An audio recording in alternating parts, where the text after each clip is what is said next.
Why we have the Tahoe Blue Crew program. So as we know, Lake Tahoe is one of the most beautiful places on earth, loved by generations of people that are nature enthusiasts and adventure seekers. But Lake Tahoe is struggling to keep up with the more than 15 visitors a year. And that's 3 times more than annual visitation of Zion National Park or Yellowstone National Park, but we don't have national park protections. So Tahoe is getting left to death, and litter left behind just really shows the severity of the threat that litter can cause. Research has shown that people will litter for 3 main reasons. 1, they feel no attachment or sense of ownership of the area. Maybe it's their first time visiting and they don't realize how special Lake Tahoe is. They think somebody else will clean up after them. Maybe they paid for parking and they think that it's a paid staff person will pick up after them, so it's okay to leave it behind. They see litter already accumulated, so a litter that's already affected by litter will actually attract more litter. And of course, there are accidental littering where things can fly out in the wind, but these are the main reasons that we have seen. Litter is harmful for many reasons. 1, it can endanger and kill wildlife. It looks bad in our pristine outdoors. It leaches chemicals in the water. It clogs storm drains to Lake Tahoe, and it also carries bacteria. The top litter that we do find in Lake Tahoe are cigarette butts, to-go items, food wrappers, things that are used one time and discarded. And since these are made of plastics, they never biodegrade and they break down in our environment. Since this is all harmful to our environment, it's really essential that we have cleanups. And these are really important to reduce the litter and protect our ecosystem and raise awareness about the issues. From 2014 to 2025, the League to Save Lake Tahoe and over 14,000 volunteers and community members have removed more than 275,000 cigarette butts and more than 114,000 pounds of litter from Lake Tahoe, and took all this and removed it out of our environment. During our cleanups, we do collect data, and this leads to solutions of all sorts. So 1, it was instrumental in passing the styrofoam ban, the plastic bag ban, and the water bottle ban in the city of South Lake Tahoe. It's also been essential in creating a smoking ban in Incline and their parks in 2020. And it's also giving us clarity of where we see certain types of litter and accumulate. So such as the cigarette canisters being installed where cigarette litter is in hotspots. And so you can see the canister on the far right and what it looks like. And so we install these in areas around the basin as well.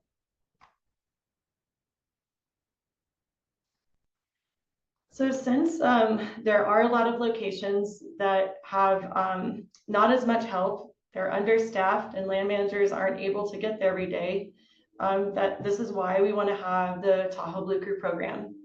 And we do host 5 signature events, the League does, throughout the year, but we don't always make it to high impacted areas or smaller locations around the lake. So your involvement in Tahoe Blue Crew is the best way to save our lake. And we hope that the whole entire basin gets adopted by a Tahoe Blue Crew. Since 2019, we've had crews conduct nearly 2,000 cleanups and removed over 50,000 pounds of litter. And so it's really great to see us all collectively making a difference. The Tahoe Blue Crew program is basically an expansion of an Adopt a Beach program or Adopt a Highway program. We have individuals, families, and businesses, much like we heard today, that are adopting their favorite Tahoe spot or a place that they go to frequently and removing the litter. So let's talk more about Tahoe Blue Crew and what we're looking for. So our goals are obviously to reduce litter in the environment. We also want to train you and support you on how to execute efficient litter cleanups and report the data that you collect.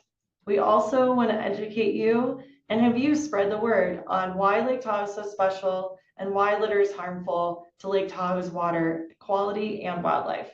We also want to use the trash data to support advocacy efforts and litter solutions. We also want to expand the program to other league efforts and grow the awareness. So for example, if you adopt a beach, then possibly you want to get involved in our Eyes on the Lake program and identify aquatic weeds while you're out there too.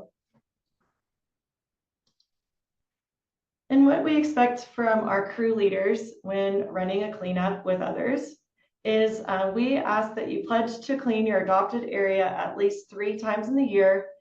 And this is ideally once in the spring, once in the summer, and once before the snow falls.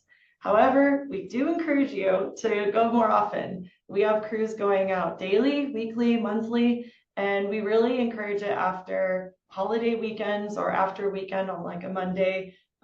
So we can talk more in our one-on-one meeting about the schedule and what's effective.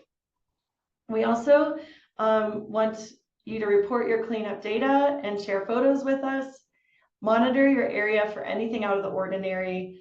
You can let us know if you see something that should be alerting the land managers, and we'll let them know. Also, making sure that you sign a waiver for the calendar year, and that way that you're safe and protected throughout your cleanups. We also hope as you as a crew leader can be present for the duration of the cleanup and dress appropriately for the weather, wearing layers and making sure that you're safe. We also want you to treat others with respect and be professional, of course, and use the knowledge that you gain through these trainings to conduct the cleanups. And we do invite you to spread the word on why you're cleaning up. When others come up to ask you what you're doing, you can tell them how to get involved and keep Tahoe Blue. And this is a really great way to spread knowledge to people that may not know otherwise. All right, we also want to support you too. So providing training and equipment and tools for an effective cleanup. We also will give you our contact information. So if anything comes up, you can feel free to give us a call or email. We also are available to make this program more effective. So we want to accept your feedback if you have any, and we want this to be a fun and exciting experience for you and your crew. All right, so now that we talked about why we have the Tahoe Blue Crew program and the expectations of the program, I'm now going to hand it over to MK to talk about planning your first cleanup. So planning your cleanup, you'll first want to select a Tahoe Blue Crew name. With you and your crewmates, you can make this as creative and fun as possible or keep it pretty straightforward. And you might also want to start setting a cleanup schedule. Again, you want to meet 3 times a year with data collection to stay active as a Tahoe Blue Crew. So we say ideally you want to host a cleanup once per month and maybe after holiday weekends for your site. And make sure to get us at least 1 business day notice if it is outside of your regular schedule that we'll talk about during the next site meeting. We also would like to share your schedule with any land managers that could potentially own the zone you are adopting to clean up. And leading to that, you will select your adopted zone. We'll talk with you what areas can be good for your crew. Zones can range from neighborhoods to business areas, trails, and beaches. We also have hotspots that we can choose from if you are pretty open in a location to adopt. And once you receive that, we'll meet with you in person to complete forms and basically go over any other logistics such as parking, knowing what site amenities are in your location, and where to meet your crew. And we also would like to communicate with you. So sending us any photos that you take during a cleanup, any items of concern that you've picked up during your cleanup, anything out of the ordinary at your site. And the sooner that we know of those things, the more we can help you. For your cleanup kits, during that meeting, we will meet to give you these kits. We'll provide everything You don't have to take everything, but in this photo, we will have stuff for you.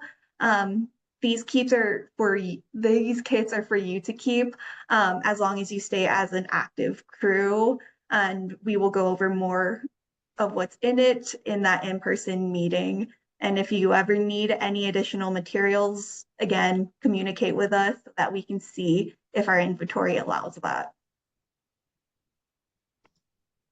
And then executing your cleanup. So your cleanup day has now been placed and it's getting pretty close.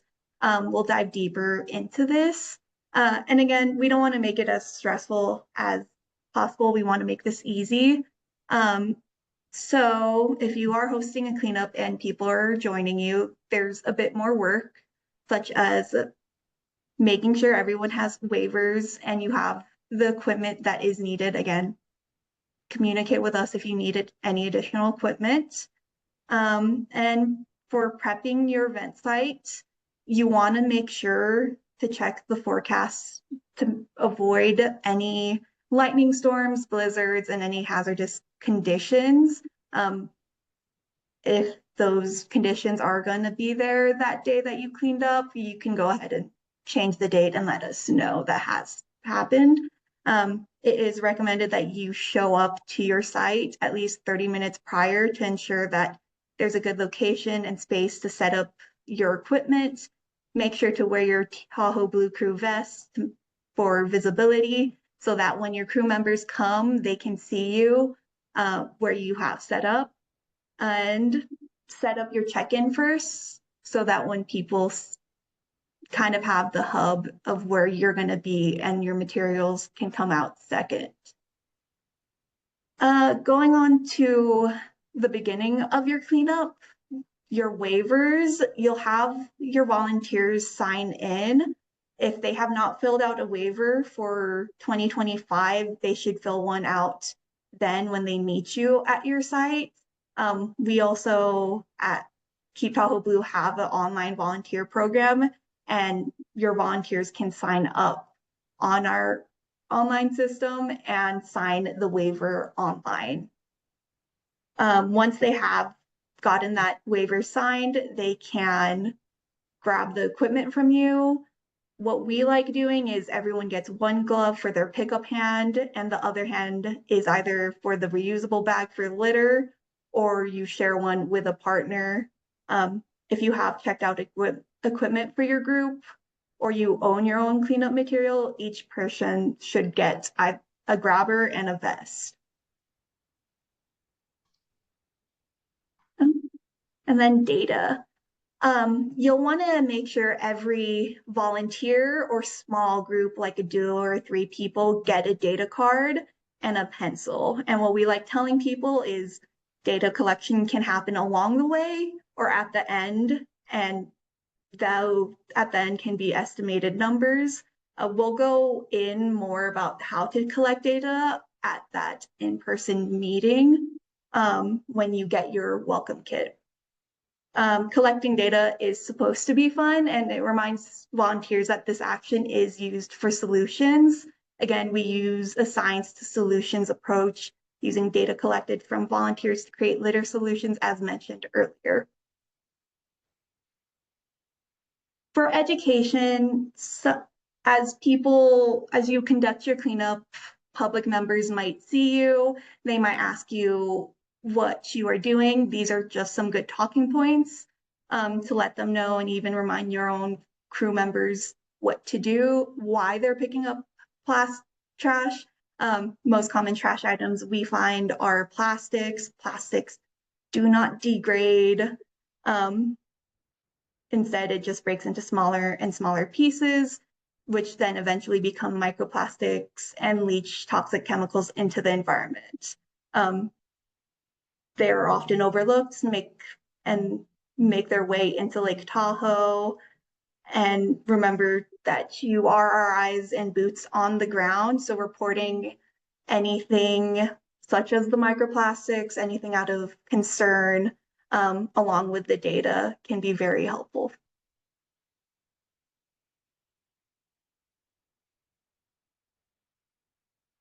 Safety is important for us, so these are just some things to consider.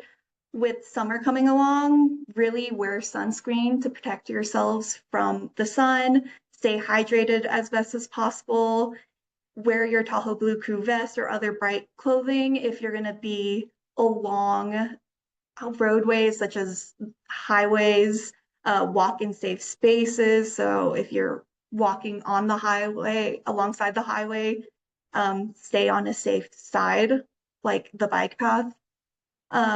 Wear gloves and use the grabbers if you are picking up any of the trash. Do not pick up any hazardous materials. And basically, with hazardous materials, if your crew members find it, tell them to report it back to you, just so we can get that dealt with. Don't go onto any private properties or through any fenced off areas. Avoid trampling vegetation, especially on our beach sites. We have an endemic species called the Tahoe yellowcrest that we would love to avoid trampling. And in any case of emergency, call 911.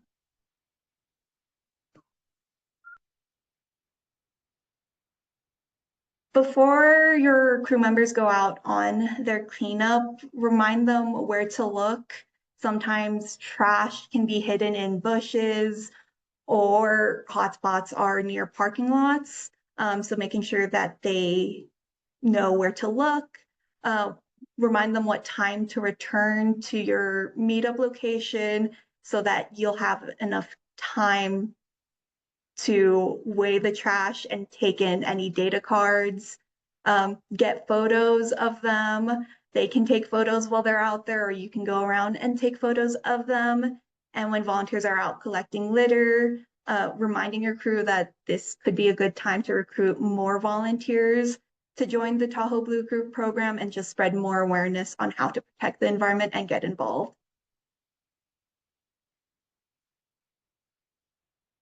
So once your volunteers start returning in that time you told them to return at, we like to start a data card with the word master on it. And that's where you'll compile all the data cards onto and start tallying the weight of each bag as volunteers return. Weigh each bag separately, and you can even make this fun, make a little friendly competition on who collected the most trash or who found the most interesting item, and then consolidate into a larger trash bag. This is optional. You can also separate the recyclables in the recyclable bags. These could include hard plastic bottles, not the lids, glass bottles, and aluminum cans.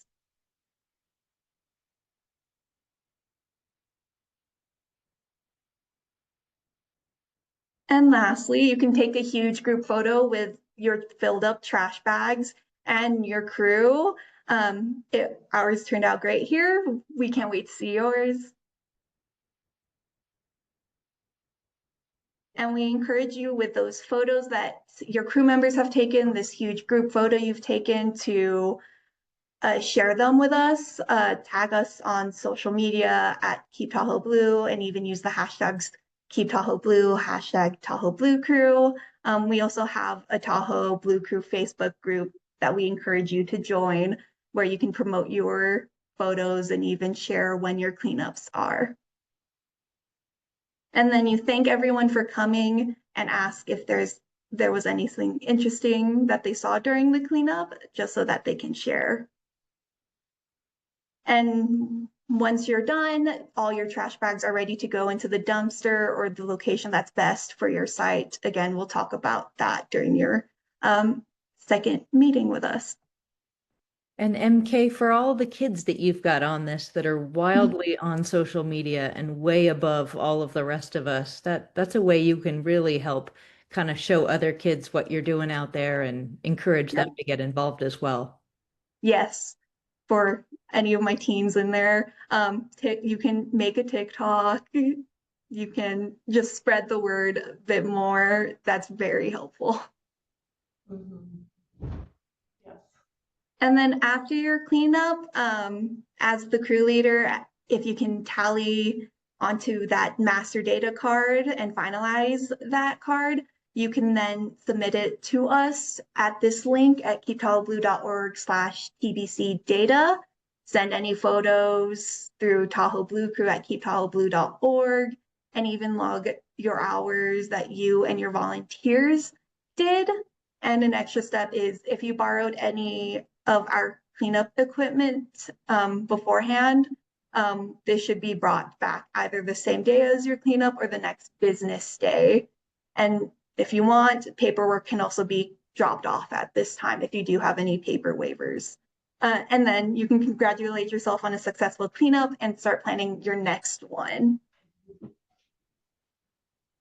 I'll hand it back to Mary Lee. Awesome, thank you, MK. So yeah, we've gotten to go over why we have the program, what to do to get started, how to successfully execute a cleanup, and what to do at the end. And so we really appreciate you taking the time for this training. The next steps, what we'll have is we will send you an email with our upcoming availability so that you can schedule an in-person meeting at either at our office or at your adopted zone. And in this meeting, we will sign off the paperwork, which is your pledge agreement on what days you are planning to clean up and what your crew name is and the area you'd like to adopt. We also will sign off on the equipment that we hand off to you. We will solidify the zone that you're adopting, and we also will make sure that you're set up with a waiver and that your team is in our system. And we'll go over any other questions regarding data collection and your zone as well in this meeting. So look for an email from us, and once you respond, we'll set up a time, and this meeting will take generally up to an hour. So we want to thank you again, and now open it up for any questions that you may have. And we look forward to welcoming you into our Tahoe Blue Crew family.